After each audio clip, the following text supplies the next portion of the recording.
بسم اللہ الرحمن الرحیم۔ السلام علیکم۔ سلیمان اپنی ماں کے ساتھ ایک چھوٹے سے گاؤں میں رہتا تھا۔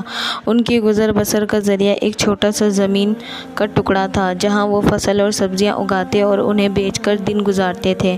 کچھ آمدنی مرغیوں کے انڈوں اور بکریوں سے حاصل ہو جاتی تھی۔ یہ سب کچھ ہونے کے باوجود ان کے حالات خراب رہتے تھے اور کبھی فاقہ بھی کرنا پڑتا۔ ماں بار بار سلیمان سے کہتی کہ وہ شہر چلا جائے اور وہاں سے رقم کما کر لائے، مگر سلیمان ماں کی صحت اور اس کی خدمت کے خیال سے شہر جانے سے کتراتا تھا۔ انہی دنوں دو نوجوان طالب علم ان کے گاؤں پہنچے۔ وہ قریبی جنگل میں جڑی بوٹیوں پر تحقیق کرنے آئے تھے۔ سلیمان نے ان کو مہمان بنا کر اپنے گھر ٹھہرایا اور 15 دن تک ان کے ساتھ جنگل جاتا رہا۔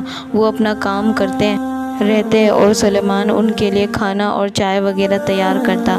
وہ دونوں کھاتے پیتے گھرانے سے تعلق رکھتے، سلیمان کو اس کی محنت کا معقول معاوضہ بھی دیتے تھے۔ جاتے ہوئے وہ سلیمان کو بطور انعام کچھ مزید رقم بھی دے کر گئے۔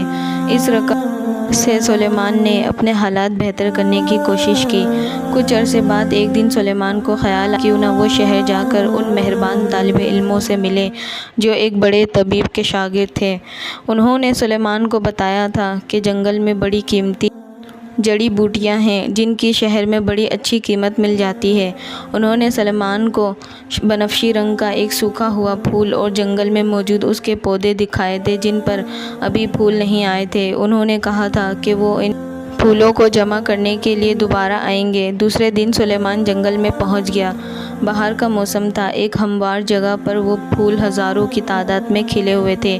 سلیمان نے وہ پھول چننا شروع کر دیا اور شام ہونے تک اس نے ایک بوری بھر لی اور گھر لوٹ آیا۔ اگلے دن ماں سے اجازت لے کر پھولوں بھری بوری لے کر شہر روانہ ہو گیا۔ شہر پہنچ کر اسے بڑے طبیب کا شفا خانہ تلاش کرنے میں کوئی دشواری نہ ہوئی۔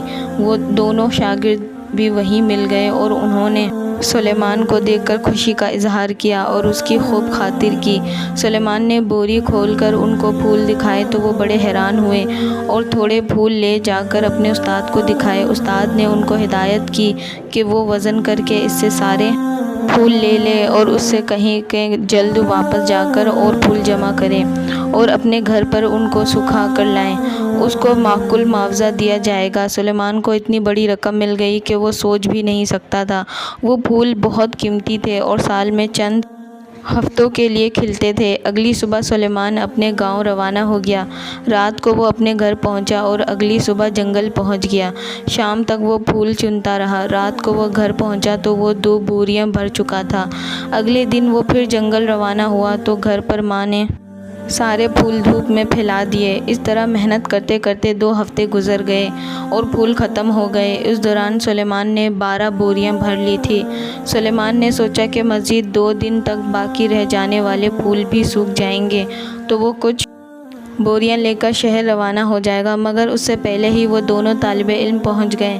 سلیمان نے ان کی خاطر کی۔ جب سارے کاموں میں فراغت ہوئی تو دونوں اس کی دوسری طرف دیکھا اور پھر ایک جس کا نام حسن تھا وہ بولا، سلیمان تم جانتے ہو کہ یہ بنفشی پھول کتنا قیمتی ہے، مگر یہ بات ہم نے تمہیں بتائی ہے تو انصاف کا تقاضا ہے کہ جو آمدنی تمہیں حاصل ہو اس میں سے آدھی رقم تم ہمیں دے دو۔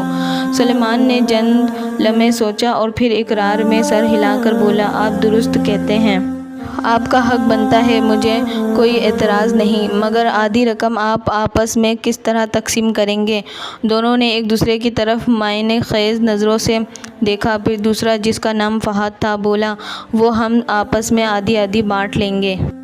سلیمان نے ایک لمحے سوچا اور پھر بولا، ایسا کرتے ہیں، ہم رقم کے تینوں برابر کے حصے دار بن جاتے ہیں، یہ زیادہ مناسب بات ہوگی۔ وہ دونوں پھر چونکے اور مشورہ کرنے کے لیے ذرا فاصلے پر چلے گئے۔ تھوڑی دیر بعد وہ آئے تو حسن بولا، سلیمان استاد محترم چاہتے ہیں کہ تم ان کے شفا خانے میں ایک دکان لے لو جہاں یہ پھول سارا سال بیچو۔ اس کے لیے وہ تمہاری ہر طرح سے مدد کرنے کو تیار ہے۔ ان کی مدد سے تم تاجر بن جاؤ گے۔ سلیمان نے ایک لمحے کے لیے سوچے بغیر کہا، میں اپنی ماں کو چھوڑ کر نہیں جا سکتا، مجھے چاہے کم پیسے ملیں مگر میں یہیں رہوں گا۔ یہ پھول اور دوسری جڑی بوٹیاں جو آپ مجھے کہیں گے جمع کر کے آپ کو دوں گا۔ آپ لوگ میرے حصے دار بن جائیں، مجھے جو میرے نصیب میں ہے وہ مل جائے۔ گا۔ فہد نے اٹھ کر سلیمان کے کاندھے پر ہاتھ رکھا اور بولا، سلیمان تم ایک سچے انسان ہو، ہمیں تمہاری محنت میں سے کوئی حصہ نہیں چاہیے۔ ہم تمہیں آزما رہے تھے، ہم تمہارے لیے دکان بھی قائم کریں گے جہاں تمہارے ملازم کام کریں اور تمہیں ساری قیمتی جڑی بوٹیوں سے واقف کرائیں گے تاکہ تم یہیں رہ کر اس جنگل سے اپنا رزق کماؤ اور اپنی ماں کی خدمت کرو۔ سلیمان کی ماں اسی دن کا انتظار کر رہی تھی۔ وہ سلیمان کا رشتہ لے کر اپنے غریب بھائی کے گھر پہنچی اور سلیمان کی شادی طے ہو گئی۔